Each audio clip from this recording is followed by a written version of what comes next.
Hey guys, welcome back. I hope you're having an amazing day. Let's get right into the stories. The next one is a pro revenge story. My middle school years were right before smartphones became ubiquitous. I got my first phone, a basic flip phone with pay as you go minutes, right before starting 6th grade. It cost a dime per minute for calls and texts, and a quarter to send or receive photos. Very expensive on my limited budget. Fortunately, most friends were considerate about preserving my minutes. We'd use landlines or Skype to chat. Well, most friends except Derek. He joined our group in 7th grade, and while funny at first, his manipulative drama starting quickly grated on us. He always played victim when called out too. Derek refused to respect my situation. Despite requests, he'd constantly text me memes instead of emailing them. With no call blocking available, I was helpless when he got mad once and spammed me with over 100 texts, draining my $40 balance. I demanded he repay me, but he refused responsibility. Furious, I expected my dad to confront Derek's mom and get the $40 back. But Dad just said it wasn't worth the fight and added $50 more to my account. However, he did insist the carrier block Derek's number, despite earlier claims it wasn't possible. I was paranoid about more spam, but thankfully got an iPhone with unlimited texts that summer. A few years ago, home between college and a new job, I wandered through neighborhood garage sales. At Derek's house, I didn't think his mom recognized me with glasses and a beard now. I noticed Pokemon napkins for sale. His mom complained of her son's lifelong obsession cluttering the house. I asked if she had more Pokemon stuff, claiming it was for my younger cousin. She didn't realize people still liked it, but brought down some attic boxes. I could barely contain my excitement. This was my chance for payback. I knew Derek's precious Pokemon collection was up there. He once yelled at me for touching his mint condition games that no one else could touch.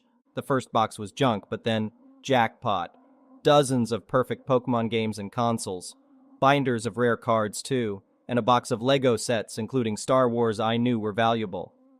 For all 5 boxes, she said $100 each or $400 total. I raced to the ATM and returned fast. This score was worth thousands, finally making up for Derek stealing my $40. I gave it all to my uncle who sells on eBay. Despite my urging, he took only 10% after fees and taxes. We logged each item. The total value was around $40,000, 1,000x what Derek took from me. My uncle sold most of it that summer, giving me a life-changing check that paid off loans and a new car down payment. Sweet justice. The first one is an entitled people story. I've always loved nature and the outdoors, so when I inherited some land with a dense bamboo forest on it, I was thrilled. The bamboo created a peaceful, serene environment that I enjoyed spending time in. I decided to build a small cabin on the edge of the bamboo forest so I could really immerse myself in this little slice of paradise. For the first few years, everything was perfect. I spent my days hiking through the bamboo, reading on my porch surrounded by the green stalks swaying in the breeze, and just finding harmony with nature. The forest was on the edge of my property, bordering my neighbor's much larger estate. He was rarely around, just using his fancy mansion as a vacation home a couple times a year.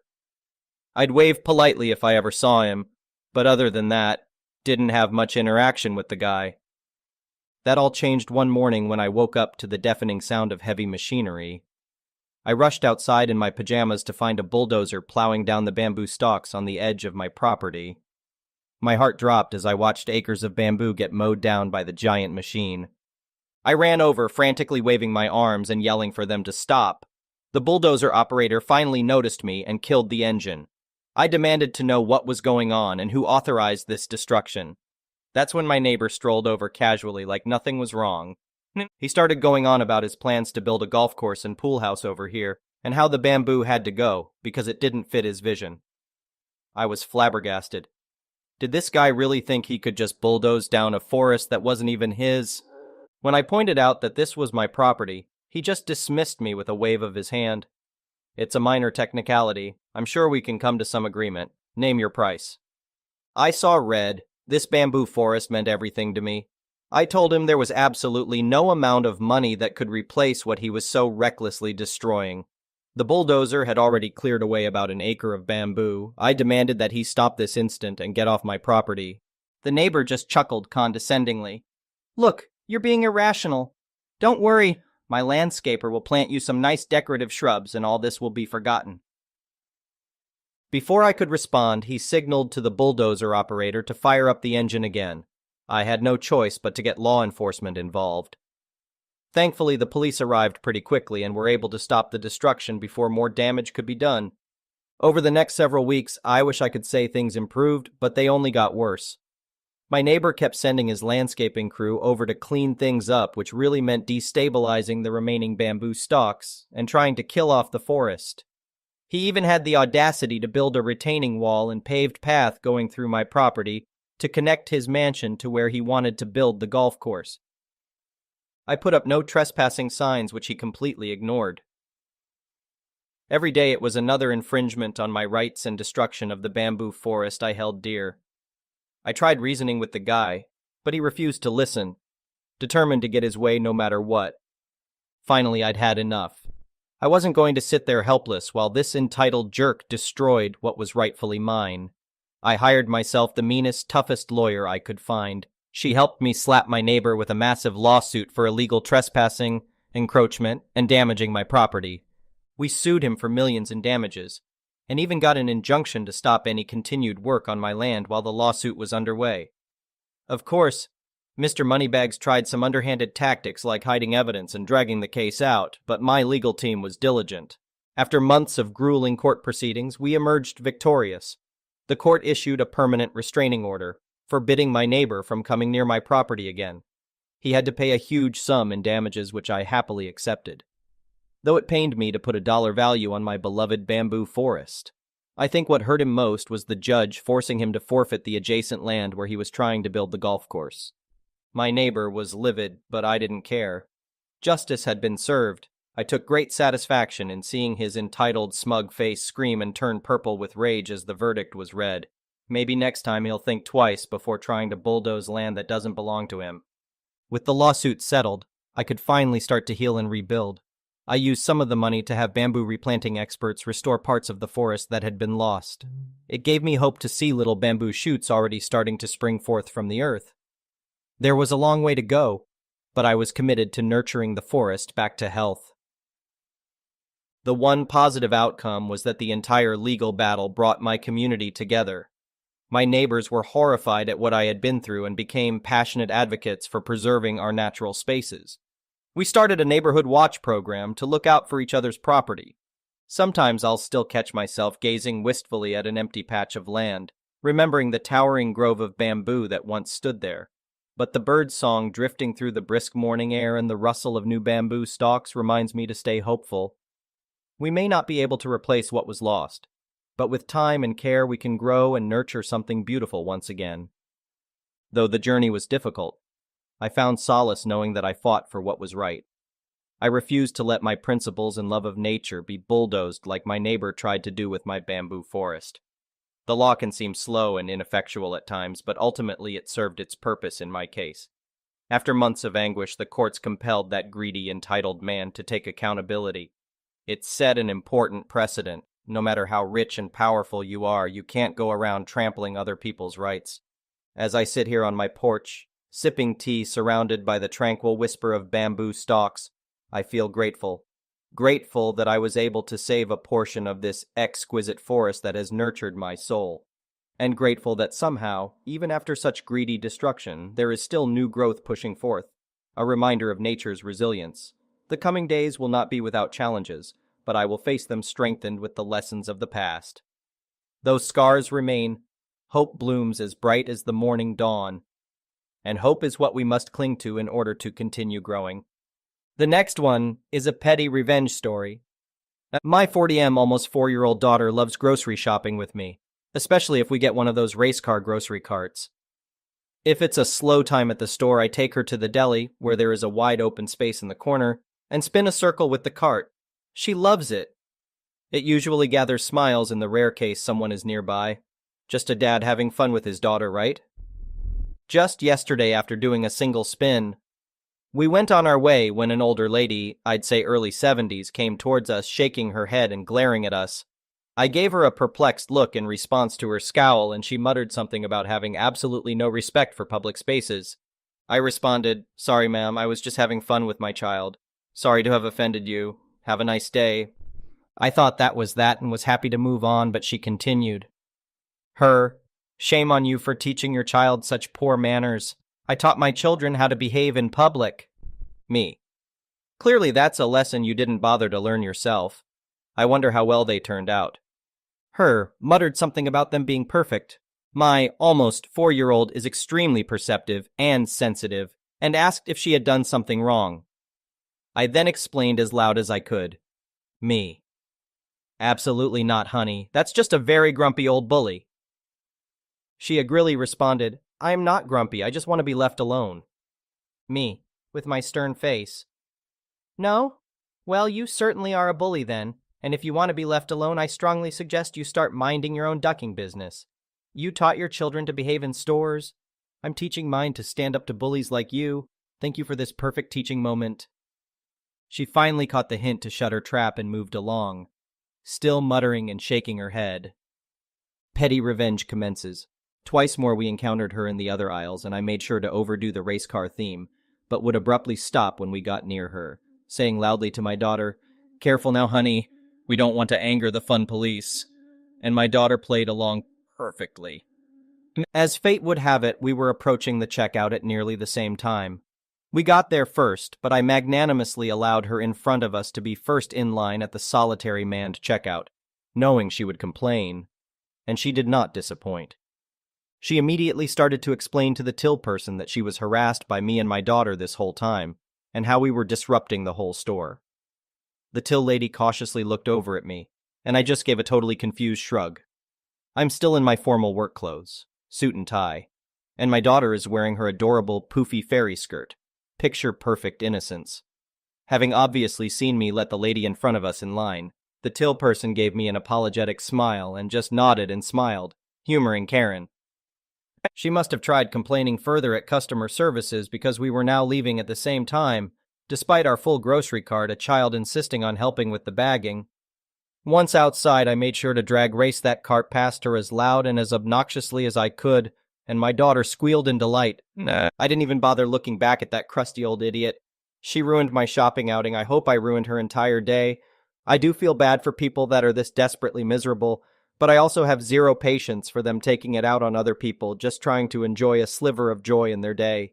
I think if enough of us consistently confront people like this, they might just learn to keep their mouths shut and their poor attitudes to themselves. Mandatory edit, formatting, gratitude, and trolls. No content edits. Thanks for all the fatherhood props. Made my day. And thanks for all the new grocery store shenanigans tips. Can't wait to bring joy to hundreds of people while pissing off one. My mind is blown about the people defending this lady, labeling me the bully and shaming my parenthood. They're just trolls, right? Please say they're trolls. Shame to say it worked, though. I responded to them. I failed. The next one is a malicious compliance story. For context, I work for a call center.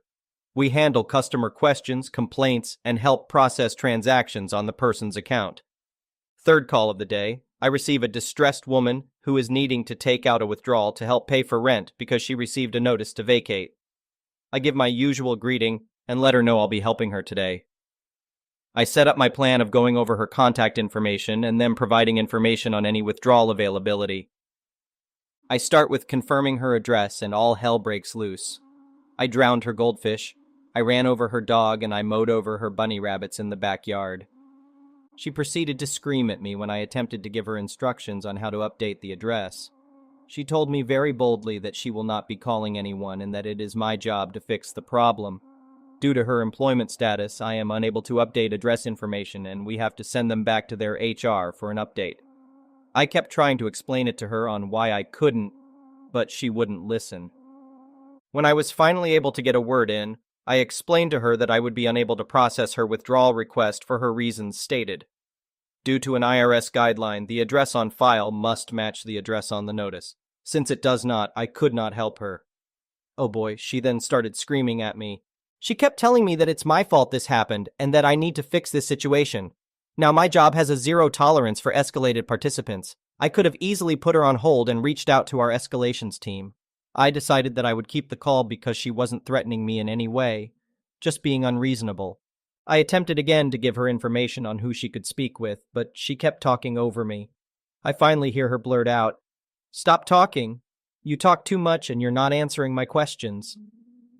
Cue the malicious compliance. I went silent. She started talking and asked questions. I didn't say a peep. I should have put her on hold, but I decided to see what else she had to say while I was doing what she asked. After a few minutes, I honestly thought she was going to hang up. I finally chimed in.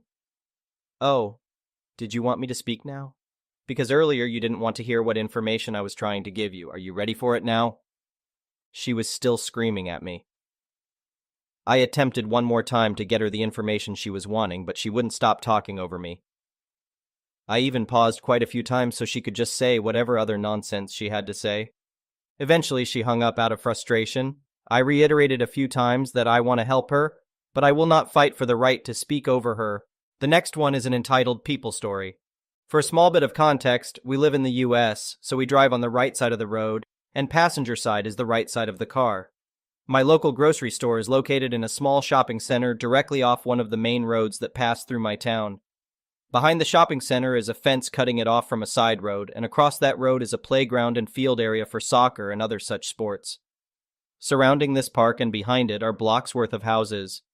Because of this, both the park side of the road and the shopping center side have parking spaces, and there are 2 intentional holes in the fence, made by shopping center, so people from the community can pass through the fence to reach the shops. The road is also wide enough to have 1 lane of traffic each way between the parked cars. On to the story.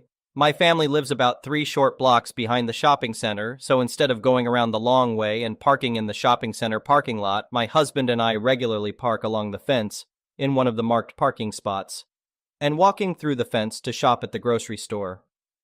On this day, we had someone following behind us as we went to park, right turn into the spot. My husband, who was driving, I was in the passenger seat, turned on the blinker, found a spot, and went to make the right turn into it.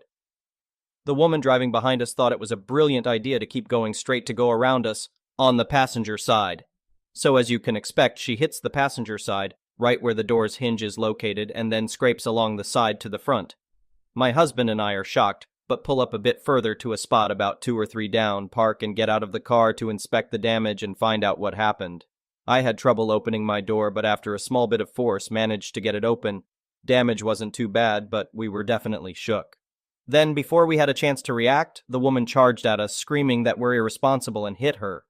Luckily, we had a witness that was loading up her own car with groceries, and she got between us and berated the woman for screaming at us and told her what she did was illegal and she had hit us. The woman stood her ground and demanded we pay for the damage to her car as I was going straight and you hit me. I called the cops to take a report, and my husband and her exchanged insurance information, which she gave us problems with too, as at first she claimed she didn't have a phone with her, and then all of a sudden had one when the cops came. The cop taking both sides of our story tried very hard to explain to her what she did wrong. He got her to agree that it's a 1-lane road. He got her to agree that we were making the right into the parking spot. When he tried to explain that she can't go around someone on a 1-lane road making a right, she kept telling him that she had the right because she was going straight and we were turning, and then demanded we pay her for damages. This went on for almost an hour, until the cop pinched his nose like he was getting a headache and gave up, telling her to take it up with the insurance company. Unfortunately, as it's still recent, I don't have a follow-up to this, but you'd think, if even a cop is telling you that you're wrong and trying to explain it to you like you're a child, you'd at least wonder if maybe you're wrong. Sorry if this story isn't as satisfying as others, but wanted to share my recent experience with a wild entitled person. Hope everyone has a wonderful entitled person-free day. The next one is an entitled parent story. Cast, me, M25, my sister Maria, F21, our mother Anna, F44, our father John, 45. For background, my parents met in their late teens and soon had me. 3 years later, they had my sister, Maria. When my sister was 1 year old and I was 3 years old, my parents got separated. They never got married, because my father cheated on my mom with a woman who's over 20 years older than him from what I've been told, and they are still together now. Growing up, Mom never told me or my sister too much about John. I know that both his parents and his sister pretty much disowned him after he cheated on my mom, but they are irrelevant to this story. Anna never got full custody for us after that because she didn't know how. Back then, she didn't know what full custody meant, But John still was sending Anna 200 euros a month for each of us until we became 18. I soon moved after turning 18 to live with a friend, and in 2021 moved to another country where I currently live. After that, I only kept little contact with my mom and almost none with my sister. Fast forward to the 31st of August, so 3 days before this post is made, on my birthday, I get a call from an unknown number. I pick up and the following conversation followed. Me. Hello? John, OP. Me. Yes, who is this? John, it's me, John. Me. I'm sorry, but I don't think I know you. John, I'm your dad. Me. I'm sorry. John, how are you? Me. Why did you call me? John, it's your birthday, right? Me. Yes, it is. John, happy birthday, OP. Me. Again, why did you decide to call me now? Don't you have a new family? John. Yes, I'm married now, but I have no other kids other than you and Maria. At this point, I was in disbelief, so I ended the call. I couldn't understand why did he decide to call me after 20 ducking years of no contact between us. He tried calling me again, but every time I ignored the call. The next day, Mom called me. Me. Hello? Anna. Why did you hung up on John? Me. Mom, are you serious right now? Anna. Yes, he changed now. He wants to have a son and daughter again. Me. I guess it's just a bit too late, don't you think? Anna. Stop being dumb and go talk to your father. Me. No, you go talk to him if you want to. I have nothing to talk about with that piece of crap. After I said that, I hung up on her also. Both my mom, her side of the family, and also my sister have been blowing up my phone daily. I already blocked some of them. He hurt us badly and everyone decided to forgive him out of nowhere for no apparent reason. I am not forgiving him, and I'm thinking about cutting contact with the rest of my family if they keep defending him. A good father doesn't leave his children for 20, and then, out of nowhere, decides that he is entitled to having a relationship with them. I'll keep you all updated on this, but for now I'll be going no contact with them for a while. Thank you for watching. I would really appreciate it if you could like the video and subscribe to our channel if you haven't already.